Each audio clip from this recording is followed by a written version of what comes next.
Bueno, muy buenos días para todos. Muchísimas gracias a todos los participantes que nos acompañan a esta hora. Les damos una especial bienvenida.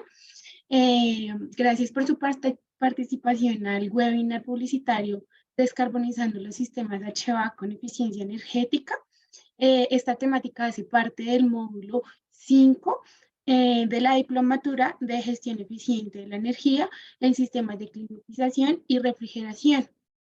En este momento nos acompañan personas de Colombia, Ecuador, México, Uruguay, Perú, Bolivia, Chile, Honduras, Aruba y Puerto Rico. Muchísimas gracias por su asistencia y su participación en este webinar. Vamos a dar inicio pues, al webinar. Me presento, mi nombre es Angie Sandoval, yo soy asistente logístico de formación y eventos. Nos acompaña también la ingeniera Melissa Sarmiento, quien es la coordinadora del área de formación. Junto con ella estaremos apoyando toda la logística de este webinar. Antes de iniciar, tenemos algunas recomendaciones para la participación en este webinar. Inicialmente, pues todas las preguntas, dudas o inquietudes las pueden poner por medio del chat, las cuales serán atendidas al finalizar este webinar para dar respuesta a las mismas. Si experimentan algún problema de conectividad, les sugerimos salir y volver a ingresar al webinar para garantizar una efectiva conexión al mismo. Y por último, pues tener presente que este webinar está siendo grabado para posteriormente ser subido al canal de YouTube de la página de Acaire para que puedan visualizar pues posterior a que se acabe este evento. Sin más preámbulos, pues daremos paso al ingeniero Oscar Cantillo, quien es ingeniero mecánico con magíster en Administración de Energía y Fuentes Renovables. Tiene amplia experiencia como gestor energético, liderando proyectos de identificación y evaluación de iniciativas en eficiencia energética. Asimismo, nos acompaña el ingeniero Alex Barraza, quien es ingeniero mecánico, especialista en estadística y máster en gestión energética, con más de 10 años de experiencia en el sector HVAC e industrial. Bienvenidos, ingeniero. Bienvenido, ingeniero Oscar. Ingeniero, ¿tienes el mute activado? Buenos días, qué pena sí. Perfecto. Hola Angie, ¿cómo están? Buenos días para todos, bienvenidos y si me escuchan bien ahí. Perfecto, ingeniero. Listo, perfecto Angie, muchas gracias. Entonces, sin más preámbulos, vamos a dar inicio con este webinar que tiene como título Descarbonizando los sistemas HVAC y refrigeración con eficiencia energética. Aquí vamos a tratar temas, como bien lo dice el título, temas de descarbonización, algunos conceptos, algunas temáticas puntuales, tendencias que se están dando dentro del, digamos, dentro del mundo, son tendencias mundiales, temas de transición energética,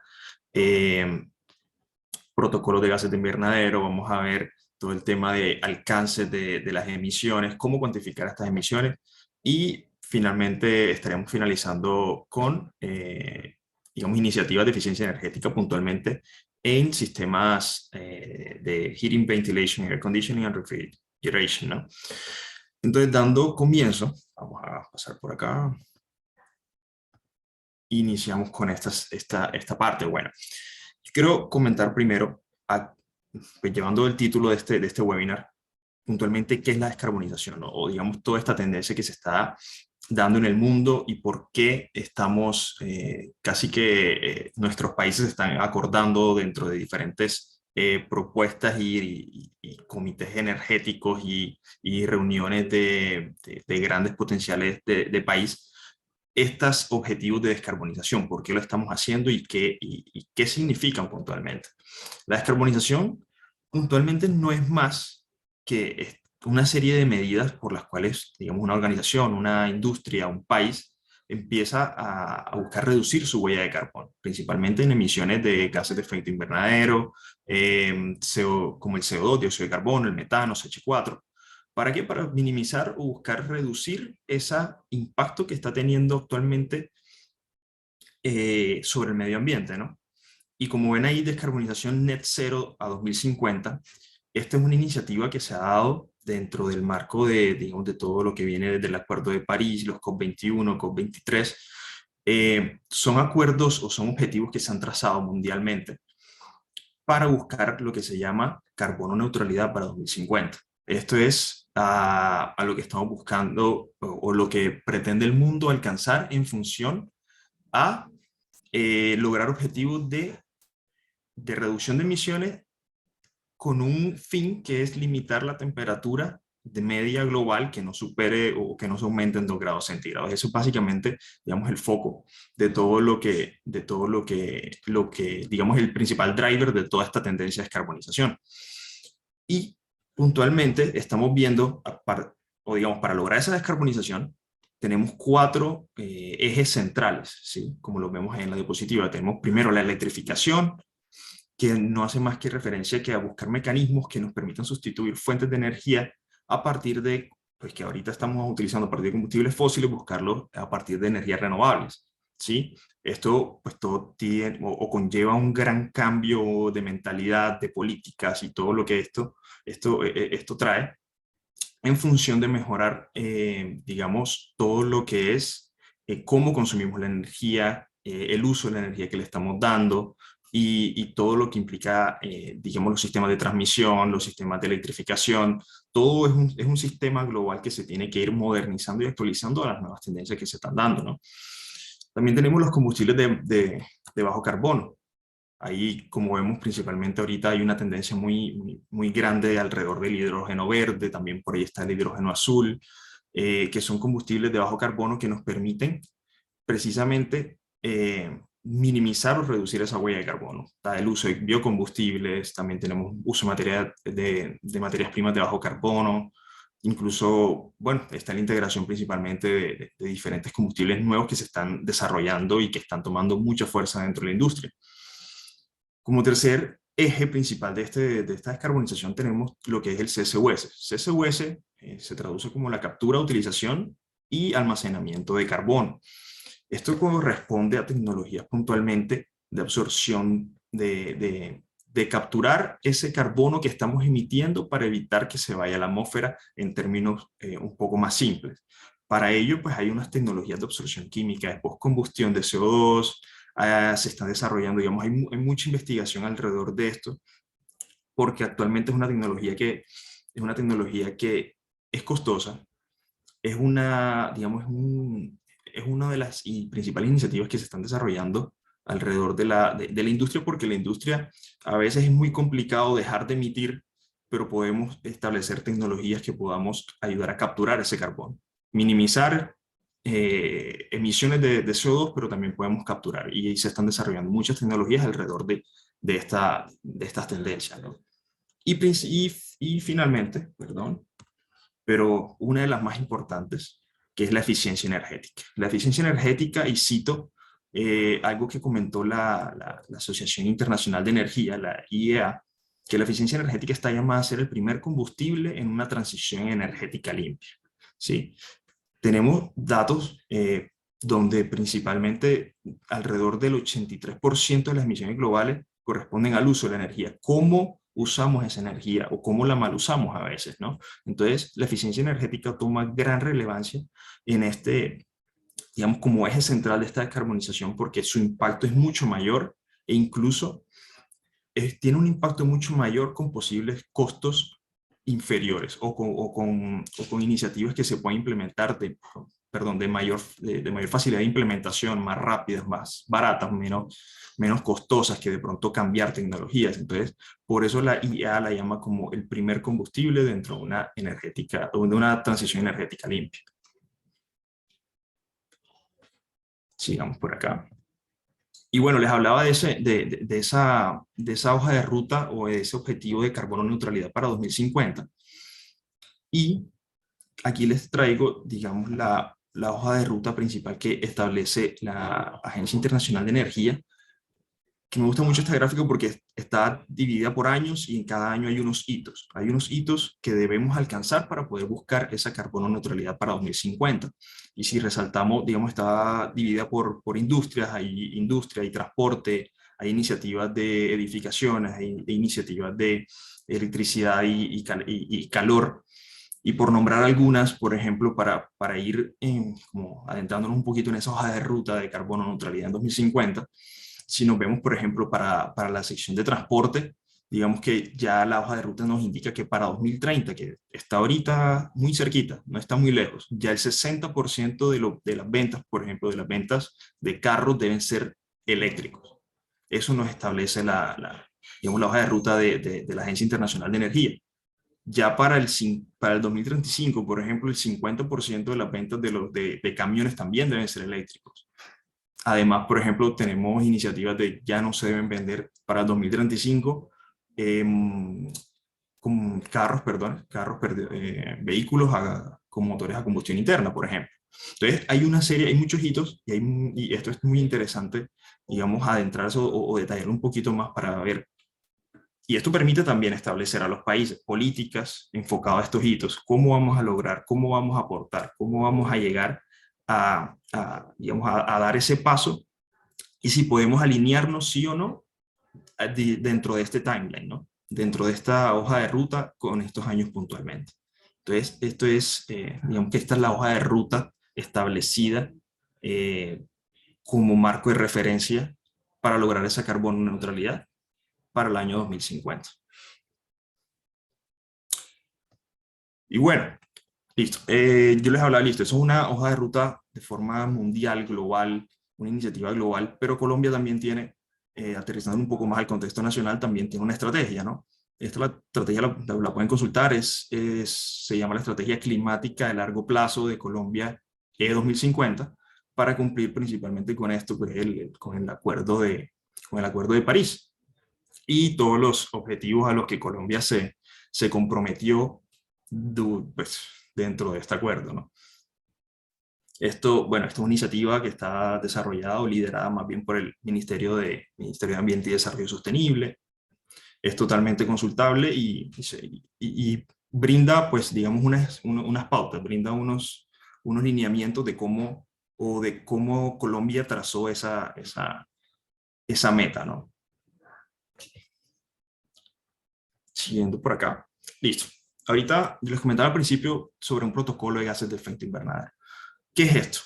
¿Qué es el protocolo de gases de invernadero? Hemos dicho que tenemos una hoja de ruta, que tenemos unos objetivos de descarbonización, que tenemos que reducir nuestras emisiones, que tenemos que minimizar mejorar nuestras operaciones para ser más eficientes, pero ¿cómo cuantificamos estas emisiones que estamos reportando? Para ello, pues se desarrolló un protocolo de gases de efecto invernadero, desarrollado por el World Resources Institute y el World Business Council for Sustainable Development. ¿Esto qué es? Establece un marco mundial estandarizado. Esto permite contabilizar, gestionar, brinda las herramientas de cómo divulgar estas emisiones de gases de efecto invernadero. Y lo importante o lo clave de esto es que va a través de todo el valor, de toda la cadena de valor de la compañía o de una organización. Ya les voy a comentar por qué. Cuando hablo de todo el valor toda la cadena de valor de una compañía, entramos a hablar de alcances. Y los alcances hacen referencia puntualmente a tres. Tenemos alcance 1, tenemos alcance 2 y tenemos alcance 3. Alcance 1, ahora que estamos hablando de alcance 1, de pronto han notado estos términos por ahí en algunos reportes de sostenibilidad, algunos reportes de algunas organizaciones en función a reducción de emisiones, a objetivos y metas, porque las organizaciones también se están metiendo en estas hojas de ruta, en cómo llego a esa carbono neutralidad para 2035, para 2040, 2050. Entonces, para ello es muy clave entender a qué hace referencia cada uno de estos alcances. Empezando por el 1, vamos a emisiones de alcance 1. Estas emisiones de alcance 1 hacen referencia, son emisiones directas. Las emisiones directas son puntualmente las que reporta la compañía, es decir, las que provoca, las que hace una compañía a partir de su operación, lo que genera en emisiones la compañía a partir de su operación. Son emisiones directas. Ya cuando hablamos de alcance 2 y 3, como bien lo dice la gráfica, estamos hablando de emisiones, de alcances indirectos, emisiones indirectas. ¿Cuál es la diferencia? Las emisiones de alcance 2 están relacionadas con el tema de cómo yo estoy comprando la energía o las emisiones que se generan a partir de la energía que yo estoy adquiriendo para mis procesos, ¿sí? Es decir, si la fuente de energía de donde me llega, la fuente de, sí, la fuente de energía de donde yo obtengo esa energía eléctrica para yo operar mi planta, para yo operar mi industria, si es a partir de combustibles fósiles, si es de una hidroeléctrica, si es de, a partir de dónde es esa fuente de generación de energía, así yo voy a tener unas emisiones de alcance 2. ¿Sí? A eso hace referencia a las emisiones de alcance 2. Y para cerrar, las emisiones de alcance 3, y volviendo al tema de toda la cadena de valor de la empresa, las emisiones de alcance 3 hacen referencia precisamente a eso. Hay dos. Una que corresponde a las actividades que realizan o a las emisiones que, que generan pues, mis clientes a partir de los productos que yo fabrico o vendo, ¿sí? Las emisiones que emiten, valga la redundancia, mis clientes a partir de los productos que yo fabrico.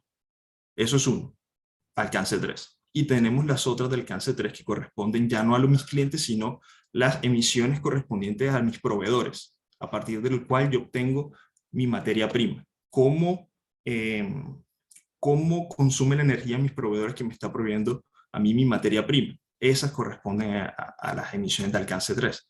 Claramente, enseguida asalta digamos, la temática que es cómo las mido, y claramente es mucho más sencillo medir las emisiones directas, las emisiones de alcance 1, que las emisiones de alcance 3, por ejemplo. ¿Sí? Sobre todo porque son emisiones, y no tanto medirlas, sino cómo las gestiono, porque son emisiones que realmente no me corresponden a mí, sino que son operaciones tanto para mis clientes como para mis proveedores. Entonces, ahí es donde entra, digamos, un poco lo complejo de toda esta temática y de cómo reportar, cómo cuantificar y divulgar este tipo de emisiones para poder lograr, digamos, esas metas y objetivos que se traza cada una de las compañías, ¿no? Y finalmente, hablando, digamos, de todo el tema de que la eficiencia energética es esto del principal driver, que es lo que principalmente nos va a permitir lograr esa transición energética limpia, ¿sí? Entramos acá que les quería compartir la ISO 50001. La ISO 50001, así como la ISO 9001, 14001, son normas de sistemas de gestión. La ISO 50001 hace referencia a sistemas de gestión de energía, puntualmente. ¿Esto qué hace referencia? ¿O qué significa? ¿O cuál es el objetivo de esta ISO 50001? Esto nos va a dar unos lineamientos para establecer unos procesos, para establecer unos sistemas, y como es un ciclo PHBA que nos permita, dentro de un ciclo de mejora continua, el desempeño energético, medir el desempeño energético, teniendo en cuenta iniciativas de eficiencia energética, teniendo en cuenta análisis del uso y del consumo de la energía, cómo se está usando, cómo estoy adquiriendo la energía, de dónde viene, cómo la estoy usando, la estoy usando de la forma más eficiente, me mido en función a una referencia. Entonces ahí es donde toma relevancia este ISO 50001. Y claramente, para poder llevar a cabo un sistema de gestión de energía, es clave que las áreas involucradas dentro de la empresa sean todas, principalmente. No se puede quedar ninguna por fuera, ningún área puede trabajar, digamos, desligada de la otra, porque si lo llevamos a un contexto organizacional, digamos, todas las áreas están, esto es transversal a todas las áreas. Producción, mantenimiento, proyectos, logística, recursos humanos, todos estamos consumiendo energía, todos estamos haciendo uso o mal uso de la energía, todos debemos estar comprometidos, y lo primero que nos dice la norma ISO 50001 precisamente es que desde la alta dirección, desde la alta gerencia, se tienen que implementar ese tipo de políticas y concientización del personal, una cultura organizacional, para que este sistema sea sostenible en el tiempo y podamos tener, digamos, resultados que podamos al final del ejercicio, pues demostrar, ¿no? Resultados que nos permitan medir cuánto consumimos, medir cómo estamos, cómo está nuestro desempeño energético, lo estamos haciendo de la mejor manera, podemos mejorar, y puntualmente es eso, ¿dónde podemos optimizar? ¿Cómo lo podemos hacer? ¿Cuánto nos cuesta? ¿Cuánto digamos, ¿cuál es el beneficio que nos va a dar determinada iniciativa? Entonces, digamos, alrededor de esto se basa esta ISO 50001. Y ya para cerrar, les quería comentar puntualmente beneficios. Beneficios de implementar este sistema de gestión, porque listo, ¿para qué? A veces es un poco complejo, un sistema de gestión, así como los otros que comentaba, pero principalmente, ¿cuáles son esos beneficios? ¿No? Tenemos mejora de procesos, optimización de procesos. Tenemos reducción de costos. ¿Por qué? Porque si yo logro optimizar mi energía, logro optimizar mis recursos, voy a reducir costos de energía. Si yo logro minimizar cuánto uso, cuál es mi matriz energética, mejorar mi matriz energética, yo puedo reducir costos. Eso me permite ser más competitivo, más productivo.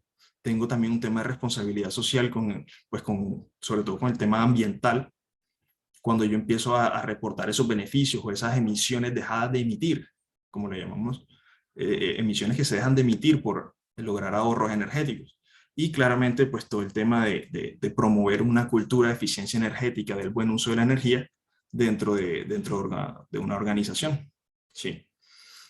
Y bueno, finalmente ya aquí cerrando mi intervención, les extiendo, así como lo comentaba Angie, una vez más, la invitación para que se inscriban dentro del diplomado de gestión eficiente de la energía, donde cada uno de estos conceptos, aquí lo comenté muy rápido, digamos un poquito de cada uno, pero donde dentro del diplomado vamos a ampliar mucho más, vamos a dar mucho más detalle, vamos a entrar a hacer casos prácticos, casos técnicos de cada uno de estos conceptos. Entonces, eh, con eso finalizo mi intervención.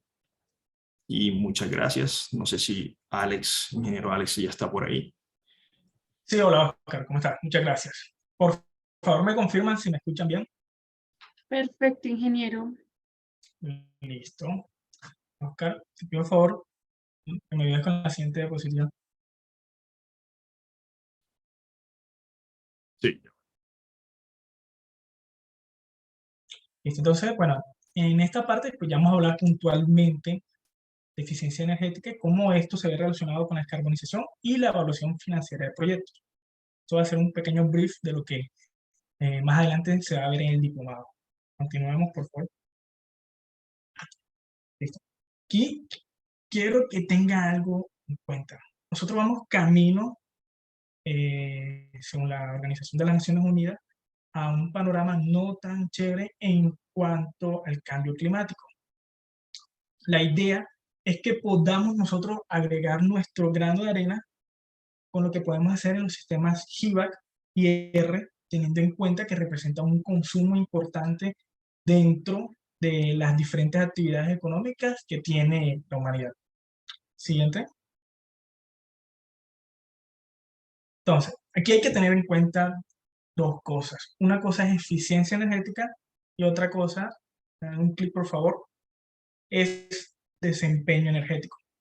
Esto es muy importante tener en cuenta porque, pues bueno, todos tenemos claro que la eficiencia energética va a ser la relación entre lo que se utiliza y lo que se consume, básicamente eso, pero el desempeño va más asociado a lo que normalmente se está consumiendo versus a lo que podríamos dejar de consumir. Parecen iguales, pero hay una leve diferencia y esto hay que tenerlo muy en cuenta porque el enfoque que se les da al tema de cuantificación de ahorros se hace por desempeño energético. Entonces aquí hay un claro ejemplo. No es lo mismo tener una eficiencia de 13 BTU por cada vatio hora consumido a tener una mejora en el desempeño energético de 0.2 kilovatios por cada tonelada de refrigeración. Entonces, ahí hay un tema conceptual que hay que tener en cuenta. Siguiente diapositiva, por favor. Listo, entonces. Importante, como les comentaba, nosotros podemos tener dale atrás, disculpa, una eficiencia de un sistema, aquí un claro ejemplo, un sistema que consume 4.000 vatios y entrega 60.000 BTU hora. Entonces sabemos que la eficiencia es 15 BTU hora. La siguiente diapositiva. Ahora, podemos también tener un análisis por desempeño. ¿Qué sería esto? Nosotros tenemos un escenario 1 donde este sistema consume 4.000 vatios y lo pasamos con técnicas de mejora a consumir 3.500.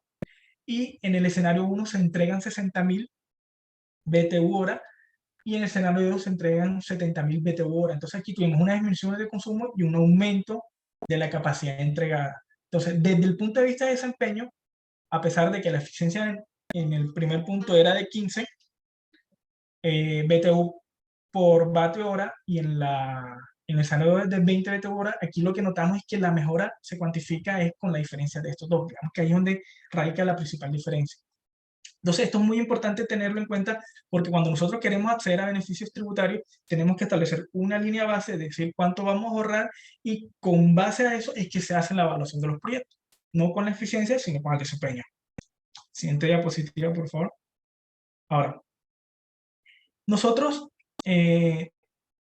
tenemos diferentes escenarios, y la idea es que dentro de este diplomado le podamos dar diferentes técnicas de análisis para que ustedes puedan evaluar cuánto puede ser primero el potencial de ahorro de un sistema cuando se pasa de una condición X a una condición y cómo logramos llegar a eso a través de técnicas de optimización. Entonces, digamos que a eso es lo que le vamos a apuntar. Entonces, aquí hay un ejemplo de un sistema que trabaja de 7 a 9 de la noche, básicamente son 14 horas al día, en el mes son 30 días al mes, que trabaja con una capacidad nominal de 200 y un porcentaje de carga del 80%. Eso quiere decir que la capacidad entregada es más o menos de 160 toneladas de refrigeración, y teniendo en cuenta el factor de emisiones, porque la fuente de consumo de este equipo es una fuente de energía de red, se tiene un factor de emisiones de 0,126 kilogramos de CO2 equivalente por cada kilovatio hora, y una tarifa de 900 pesos por kilovatio. Digamos que esto es un escenario que se podría presentar. Ahora, la idea es que ustedes puedan dar en términos de consumo, en términos económicos y en términos ambientales, en este caso gases de efecto invernadero, la cuantificación de las mejoras. Entonces nosotros la idea es que le enseñemos, por ejemplo, a decirle que con la mejora del desempeño energético, no solamente se mejoró en 0,5 kilovatios por tonelada de refrigeración, sino que eso se traduce en que se ahorró en el mes 33.600 kilovatios hora, que es equivalente a reducir en 4.234 kilogramos de CO2 equivalente, y que en costos representó 30 millones de pesos en reducción del consumo. Ahora, ¿cuál es la idea? Con ese ahorro potencial que se tiene ahí, poder construir un caso de negocio, que es lo que ustedes ya venderían a sus clientes finales. Siguiente diapositiva, por favor. Listo. Entre otras cosas, pues como les comentaba, vamos a enseñarles diferentes técnicas para identificar con datos cuáles son esas mejores operaciones. Esto que está aquí es un caso real, es un caso donde tenemos diferentes variables de un chiller. Rápidamente vamos a tener demanda, consumo de energía, la temperatura de evaporación, la temperatura de condensación, el delta de temperatura del intercambiador de calor y la velocidad en RPM del compresor. Entonces, la idea es que ustedes puedan construir este tipo de gráficos y poder analizar rápidamente qué significa y cómo se interpreta. Entonces aquí un ejemplo, por ejemplo, aquí hay que tener en cuenta todo lo que es salmón significan puntos de ahorro, todo lo que es azul significan puntos de sobreconsumo. Partiendo de esa premisa, podemos observar cosas como que para determinados valores de temperatura de condensación se presentan ahorro y para otros se presenta sobreconsumo.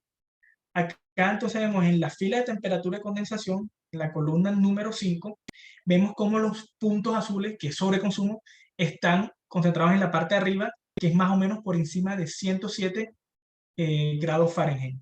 Y los que están por debajo de 107 grados Fahrenheit se concentran puntos de ahorro. Entonces aquí podemos decir que una recomendación es garantizar que la temperatura de condensación esté por debajo de 107 grados Fahrenheit. ¿Por qué?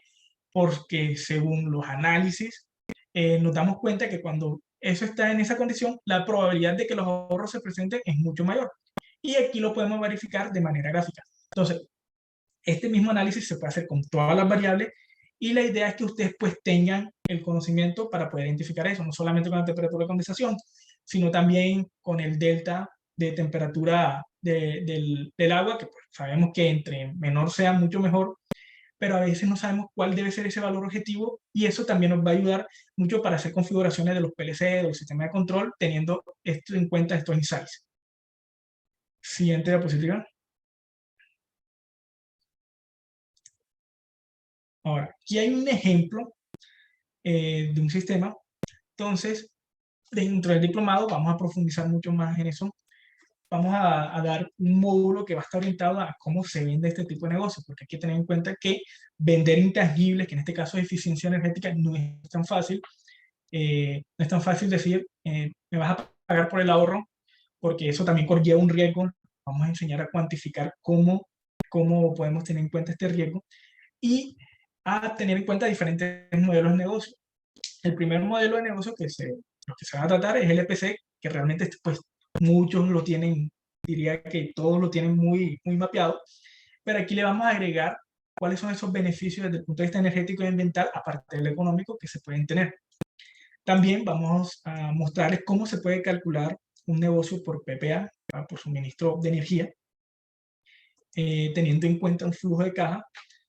Entonces aquí, ¿qué es esto? Una tarifa fija durante un X cantidad de tiempo por el suministro de una capacidad. Es decir, te pongo mi chiller de 200 toneladas, tú me pagas mensualmente tantos millones durante tanto cantidad de tiempo. Bueno, vamos a enseñar cómo podemos calcular eso. También, cómo poder sacar una tarifa en un modelo de Energy as a Service, es decir, una tarifa de toneladas por kilovatio. Y también cuantificar cuáles son los riesgos y qué hay que tener en cuenta para establecer este valor. Y por último, vamos a trabajar sobre todo lo que tiene que ver con contratos por desempeño o esta modalidad ESCO o ahorros compartidos, también lo pueden conocer, teniendo en cuenta esos riesgos que se pueden asumir al momento de implementar mejoras de eficiencia energética, que no solamente son mejoras desde el control operacional o mejoras tecnológicas o mejoras desde el punto de vista de mantenimiento. Entonces la idea es poder tener todas esas herramientas para cuantificar y identificar cuál sería el mejor modelo de negocios para proponerle a nuestros clientes. Siguiente diapositiva, por favor. Listo. Entonces, por ejemplo, la idea es que podamos tener en cuenta factores como tasa de descuento, que es una tasa de descuento, por qué 8%, por qué 10%, por qué 12%, tener en cuenta cuándo es costo capital, cuándo es inversión propia.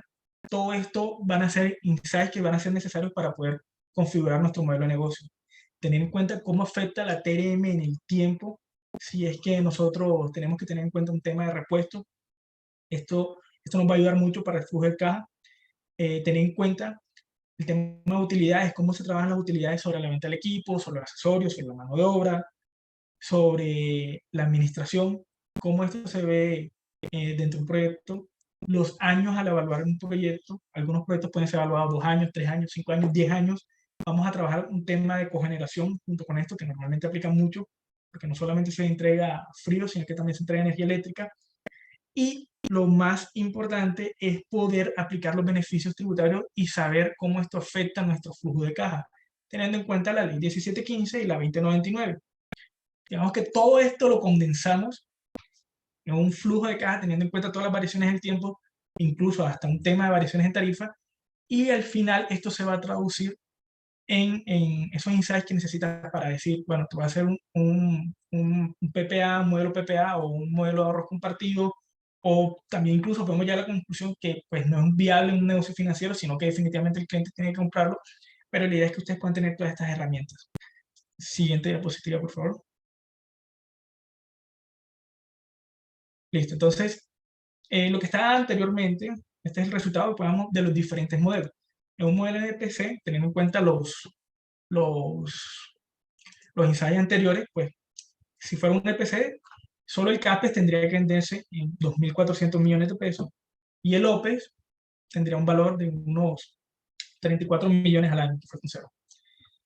Esto es, digamos, que es el resultado después que se hace todo el análisis. Esto es un negocio de EPC. En un PPA, la tarifa tendría que ser de 61 millones de pesos mensuales, más $91 mensuales por 5 años. Entonces aquí ustedes preguntarán por qué hay una parte en pesos y una parte en dólares. Toda esa parte se explica dentro del diplomado y básicamente está relacionado con aquellos repuestos que tienen valores en dólares y que para que no tengamos afectación por la TRM o la variación de la TRM en el tiempo, se cuantifica en dólares, pero esto tiene, digamos que una forma de calcularlo.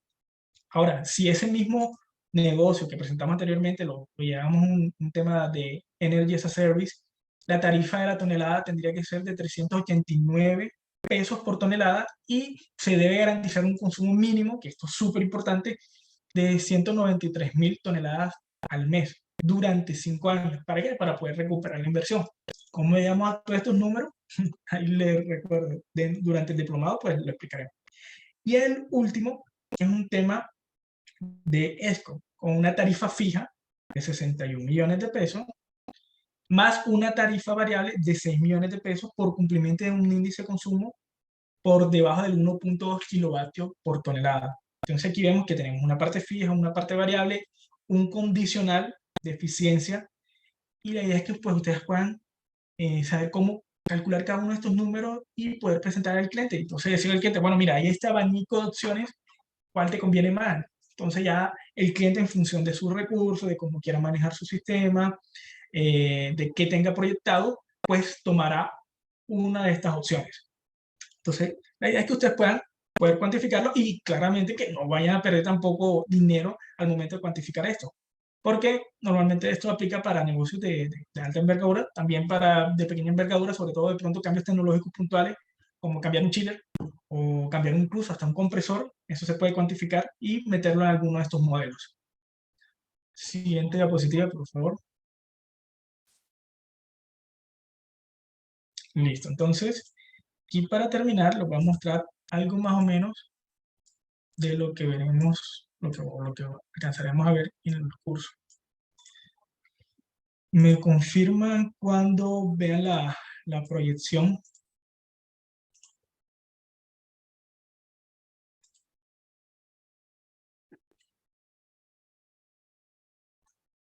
Perfecto, ingeniero. Vemos su pantalla. Listo.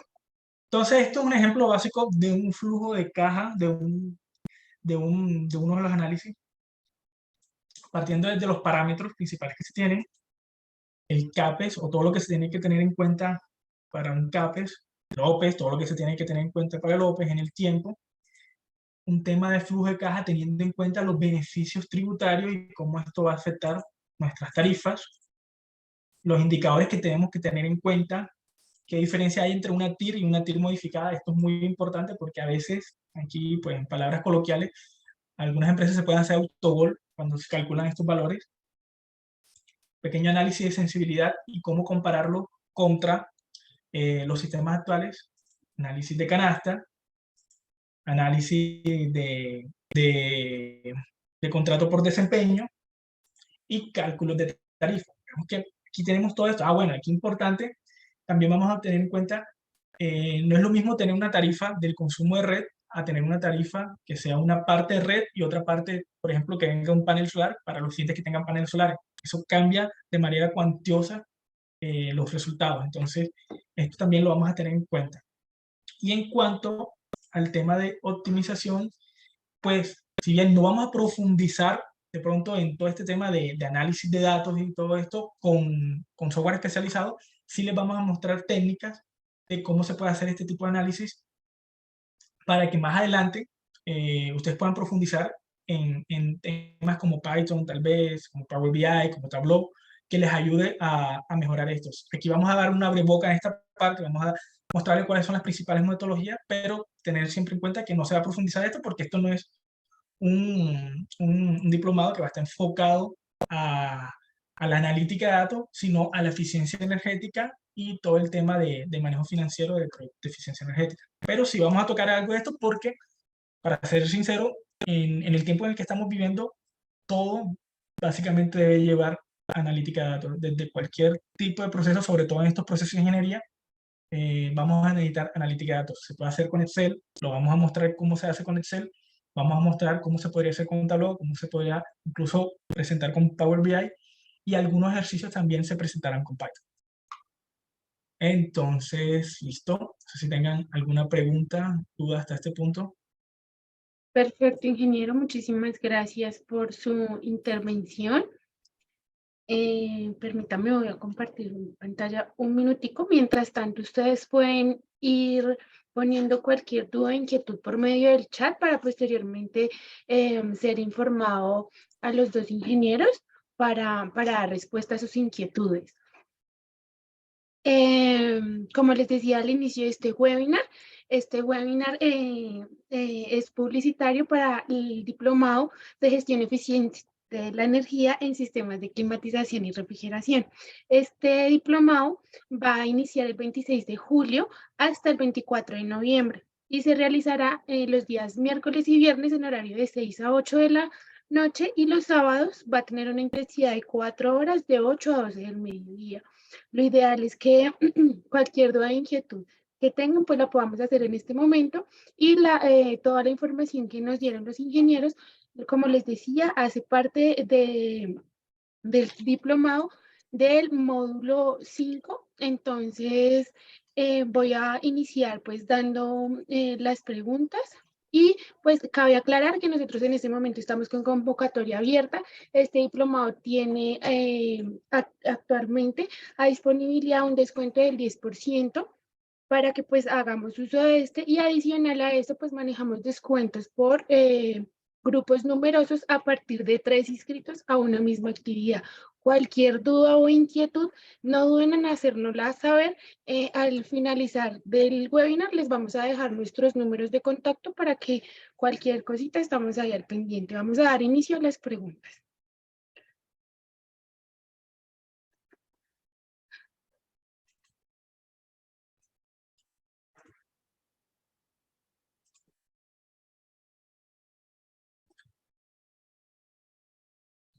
Muy buenos días, muy buenos días.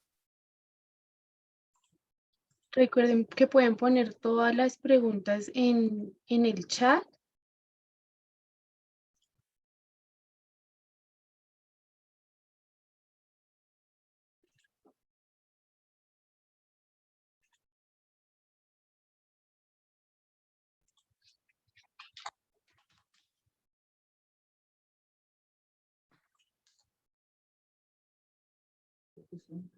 Perfecto. Ingenieros nos pregunta, Ok, nos pregunta el señor Carlos García que cómo se garantiza una medición del desempeño energético con sistemas de poca medición. ok. Normalmente para el sistema, para hacer un monitoreo del desempeño energético, lo mínimo que se necesita es la variable energética y la variable productiva. Entonces, lo primero que se hace es una evaluación de qué es esa poca medición que tiene. Normalmente, los sistemas de pronto no tienen un medidor de energía comprado para esto, pero su comercializador de energía les ofrece el monitoreo hora a hora de su consumo. Entonces, podríamos tomar la información del comercializador de energía que ofrece este servicio, digamos que embebido dentro de lo que uno paga normalmente mensual. Y la variable productiva, pues termina siendo lo que hace la empresa. Si la empresa no mide, o el sistema, o el sistema donde estamos hablando, no mide lo que hace, pues ya sí es como más complicado, lo cual eso es lo que mínimo siempre mide, la producción que tenga. Entonces, teniendo en cuenta estas dos variables, uno podría establecer un mínimo viable para implementar un monitoreo del desempeño. Ya lo ideal es que siempre se haga una evaluación previa de qué tanta medición se tiene, y también pensando que si se quiere hacer ya un tema de optimización, y así se van a editar otras variables. Pero eso se evalúa poco a poco. Normalmente la idea es ir de menos a más. Entonces, una de las formas de hacerlo es eso. Perfecto, ingeniero, muchísimas gracias. Esperamos haber dado respuesta a la pregunta del señor Carlos García.